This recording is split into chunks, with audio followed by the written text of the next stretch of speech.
Hello दोस्तों, आज हम लोग कंटिन्यू करेंगे अपना chapter sexual reproduction in flowering plants. इसमें आज हम लोग कवर करेंगे structure of gynoecium and megasporogenesis. ठीक है, तो चलिए आज का लेक्चर शुरू करते हैं। हम लोग पहले गाइनोशियम के बारे में जानते हैं। गाइनोशियम होता क्या है? गाइनोशियम प्लांट का फीमेल रिप्रोडक्टिव पार्ट है।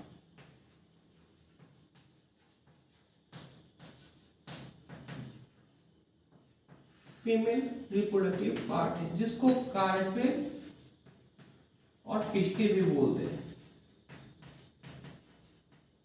ये दो टाइप्स के होते हैं। गाइनोशियम दो टाइप्स के होते हैं। पहला मोनोकार्पलरी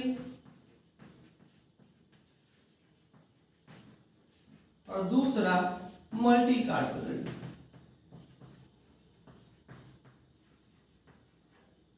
आपको इससे क्लियर होगा कि मोनो मीन्स सिंगल, तो जिस भी फ्लावर में सिंगल कार्पल है तो वो है मोनोकार्पलरी, और जिस भी फ्लावर में एक से ज्यादा कार्पेल है वो है मल्टीकार्पलरी।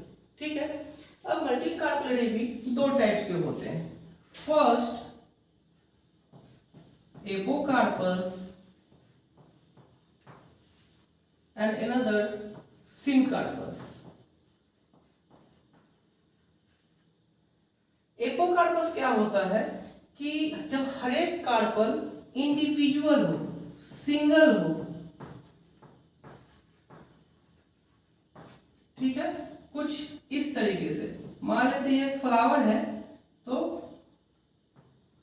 ये कार्पेल है तो ये सिंगल है। अगर हम सिनकार्पस का बात करें तो उनके बेस जितने भी कार्पेल होंगे उनके बेस आपस में फ्यूज्ड होंगे, तो ये इसको हम लोग लिख सकते हैं सिनकार्पस। किसको बोलते हैं? फ्यूज्ड कार्पल को। सिन वर्ड से आपको क्लियर हो रहा होगा मिलना, दो चीज को मिलने को क्या बोलते हैं हम लोग? सिन। तो फ्यूज्ड कार्पल को हम लोग क्या बोलते हैं? सिनकार्पस। ये कैसे मिले होते हैं? तो मान लेते हैं कि एक फ्लावर है तो ये आप ऐसे मिले होते हैं, ये एक दूसरे के साथ फ्यूज्ड होते हैं। तो हम लोग यहाँ पे ये देख लिए कि गाइनोशियम क्या होता है, कितने टाइप्स के होते हैं। अब हम लोग इसके स्ट्रक्चर पे आते हैं।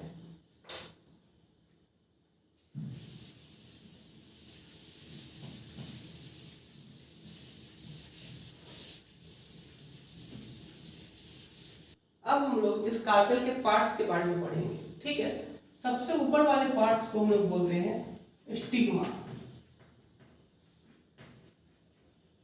बीच वाला पार्ट्स को हम लोग बोलते हैं स्टाइल, और नीचे वाला बेस पार्ट को हम लोग बोलते हैं ओवरी।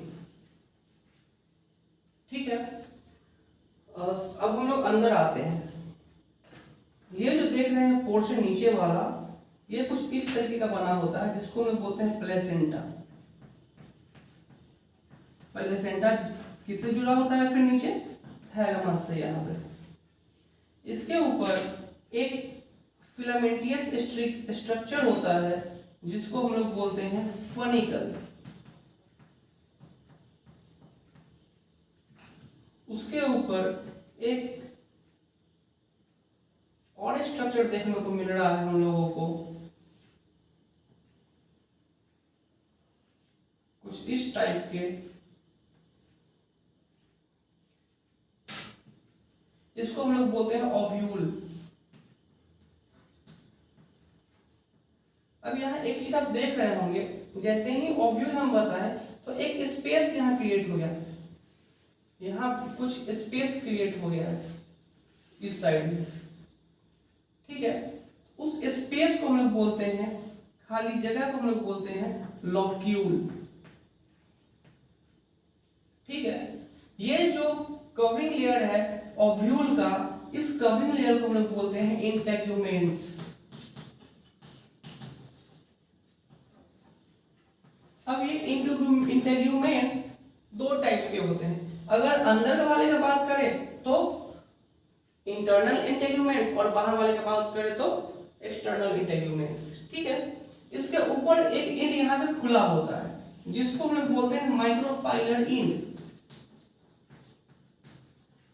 माइक्रोपाइल इंक बोलते हैं इसको।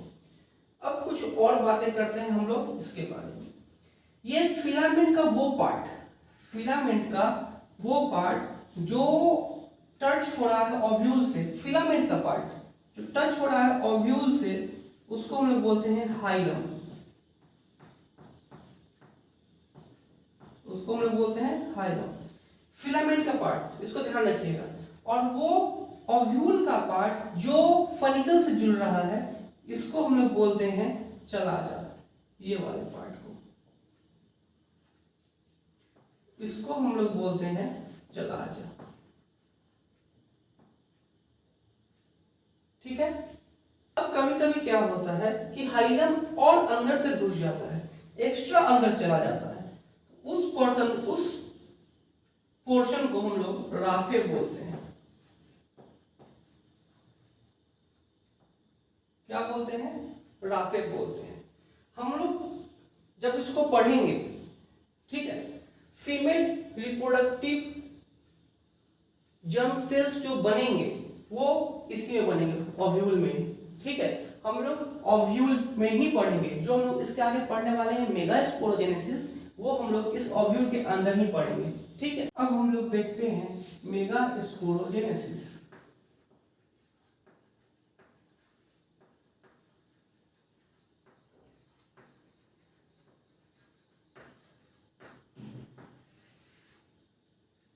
इसमें सबसे पहले हम लोग बना लेते हैं ओव्यूल, क्योंकि डिवीजन होने वाला है ओव्यूल के अंदर ही। ओव्यूल के वाल पे कुछ इस तरीके से स्ट्रक्चर्स पाए जाते हैं जो हार्ड होते हैं, और इसके अंदर एक सेल होता है जिसको हम लोग बोलते हैं MMC, megaspore mother cell.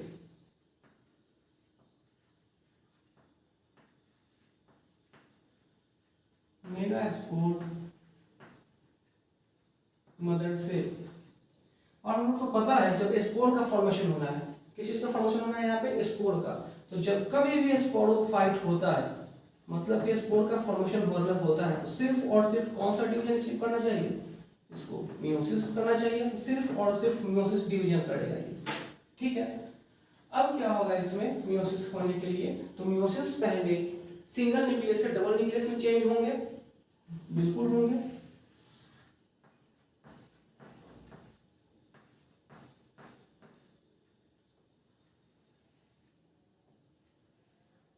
Single nucleus अब चेंज हो गया डबल न्यूक्लियस में। ठीक है। अब क्या होगा? ये दो न्यूक्लियस फिर से डिवाइड होंगे। अभी तो इसमें सिर्फ और सिर्फ मियोसिस 1 हुआ है। ठीक है। अब हम लोग इसमें देखेंगे meiosis 2। Meiosis type of cell division है जो आपको 11th में chapter cell cycle and cell division में पढ़ना था।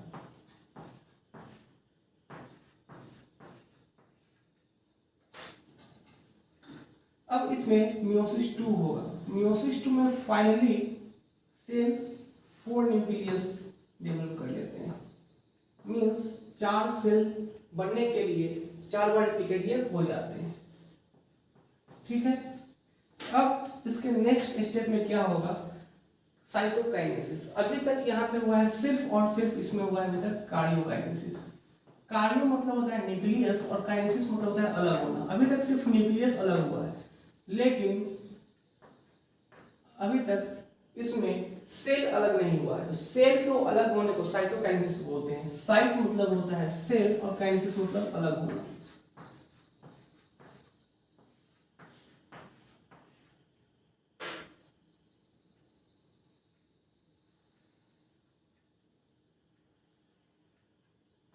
ये जो हमारा पहले यहाँ पे सेल था, सेम सेल देखे थे, अब क्या होगा उनमें? Division, complete cytoplasmic division.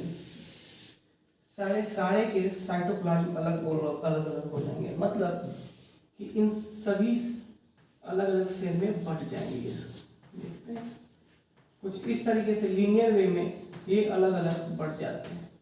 और ये सारे हैं मेगास्पोर, ये सारे लीनियर वाले हैं मेगास्पोर।